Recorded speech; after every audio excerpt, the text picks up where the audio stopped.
ভারতকে হারিয়ে জয়ের কাছাকাছি বাংলাদেশ ক্রিকেট বোর্ড বিসিবি। বুলবুল আহমেদের সঙ্গে দেখা করতে আইসিসির প্রতিনিধি দল এসেছে বাংলাদেশে। নিজেদের অবস্থান স্পষ্ট, কোনোভাবেই ভারতে খেলবে না টাইগাররা, জানিয়ে দিয়েছেন দেশের ক্রীড়া ও আইন উপদেষ্টা আসিফ নজরুল। আরো বিস্তারিত শুনুন প্রতিবেদন। বাংলাদেশ ক্রিকেট বোর্ড বিসিবিতে চলছে নানা ব্যাপারে আলোচনা সমালোচনা, নানা গুঞ্জন। বিপিএল নিয়ে চলছে টানাপোড়েন এবং বোর্ড ডিরেক্টর এবং খেলোয়াড়দের মাঝে মনোমালিন্য।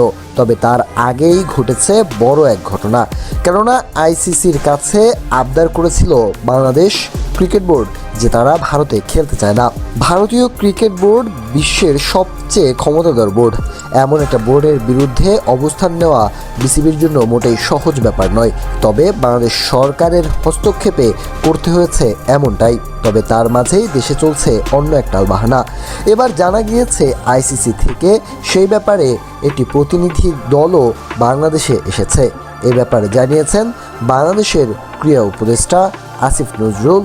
পাশাপাশি তিনি জানিয়েছেন ভারতে কোনোভাবেই খেলতে যাবে না বাংলাদেশ, এক্ষেত্রে অনড় থাকবে বাংলাদেশের অবস্থান। সাংবাদিকদের তিনি বলেন, আমরা আমাদের অবস্থান থেকে সরে আসার কোনো সুযোগ নেই। উপদেষ্টা আসিফ নজরুল স্পষ্ট করে জানান, বাংলাদেশ টি-20 বিশ্বকাপে অংশ নিতে চায়, তবে তা ভারতের বাইরে। তিনি বলেন, আমরা প্রচণ্ডভাবে বিশ্বকাপ ক্রিকেট খেলতে চাই, সেটা আমরা শ্রীলঙ্কাতেই খেলতে চাই এবং এটা আয়োজন করা অসম্ভব না বলে আমরা দৃঢ়ভাবে বিশ্বাস করি।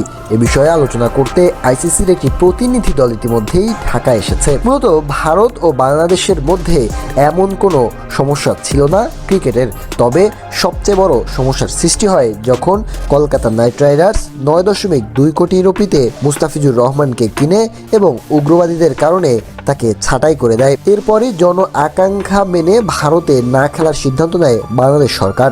পাশাপাশি তারা দেখায় যে নিরাপত্তার কারণ, আর নিজেদের সেই অবস্থানে এখনও অনড় রয়েছে টাইগাররা।